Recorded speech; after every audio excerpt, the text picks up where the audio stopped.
It's not fair. Such protests are familiar. We care passionately about fairness, but God isn't about fairness, because God treats us better than we deserve.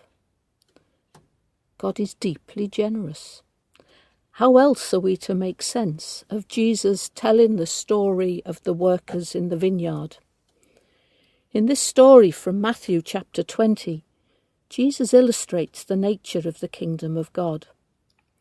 The generous landowner gives a day's pay to both those who laboured all day and to those who worked for only a few hours. Such generosity prompted those who worked all day to protest that it's not fair. It's not guaranteed that the generosity which characterises God's kingdom will always be well received. God's unfailing love, to use the words of the psalmist, propels us to live generously and challenge the injustices which insult God's kingdom. However, efforts to confront injustice, just like the generous owner of the vineyard, will be said to be naive or even wasteful.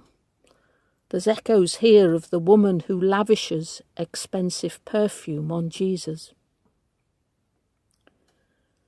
Following Jesus by standing up for those who face injustice is uncomfortable terrain. Dom Helder Camara, a winner of the Nobel Peace Prize for his work with the poor in Brazil, expressed this hazard very aptly. When I give food to the poor, they call me a saint. When I ask why the poor have no food, they call me a communist. Confronting injustice requires willingness to embrace struggle. And this is an important aspect of Christian maturity. The free embrace of a struggle often singles us out, because for many their aim in life might be just the opposite. They may be aiming to avoid struggle and extra hassle, unless it serves self-interest. Discipleship implies the willing embrace of a struggle, because following Jesus involves venturesome love.